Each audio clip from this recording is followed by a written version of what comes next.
stay until the very end, because what you think you know about Jesus might be the biggest lie you've ever believed. They lied to you, and you believed it. They turned Jesus into a soft, smiling painting, a harmless statue on a necklace, a quiet background character to your life. But the truth is, Jesus was never soft. He was never weak.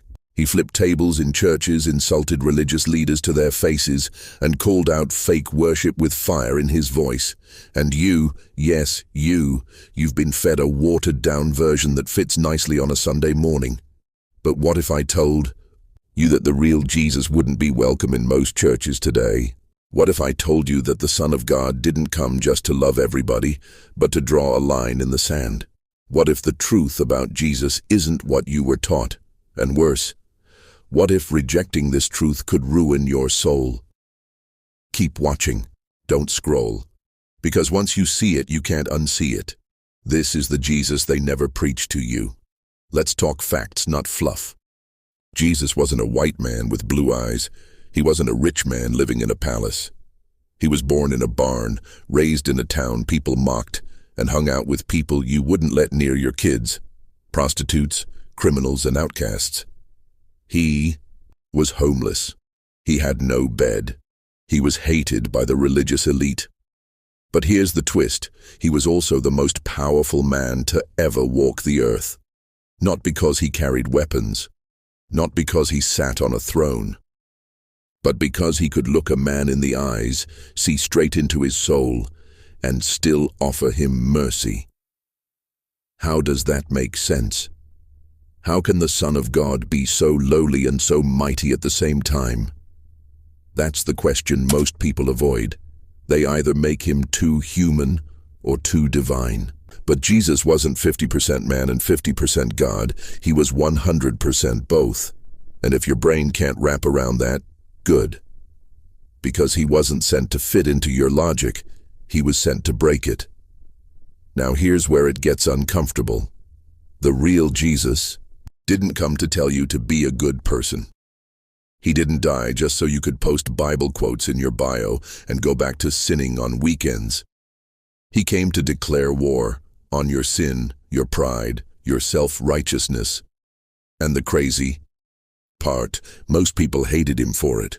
Even today, people say they love Jesus, until he starts confronting their lifestyle. But how can you say you follow Jesus and still be okay with everything he died to free you from? How can you say, God knows my heart, while ignoring his word? This is the part most pastors avoid because it doesn't get claps, it gets silence. But let me say it loud, Jesus was not safe. He was not comfortable. He told people they were children of the devil. He told them to repent or perish. And he said the road to heaven is narrow and few will find it.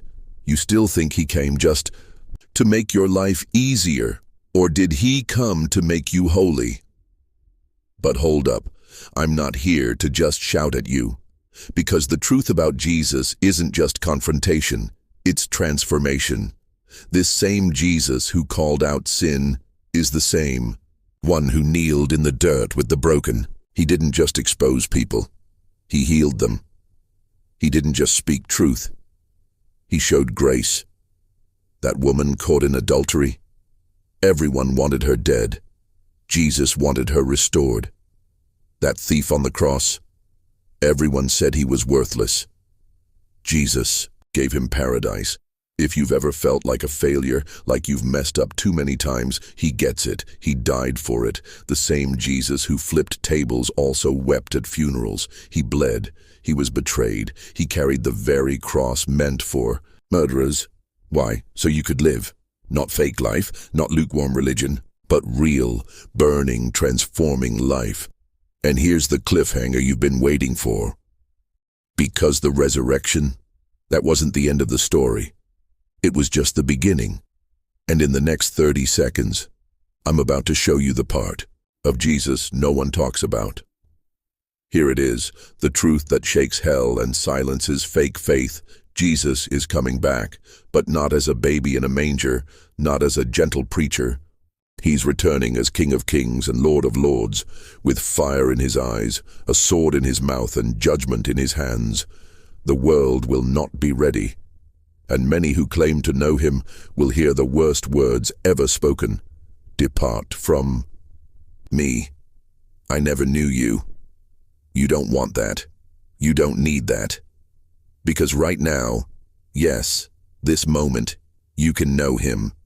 Not the Instagram version, not the Sunday school version, the living, reigning, radical Jesus, the one who still saves, still delivers, and still calls you out of your sin. But he won't force you. It's your choice. Obey or rebel, surrender or delay. But whatever you do, don't say you weren't warned.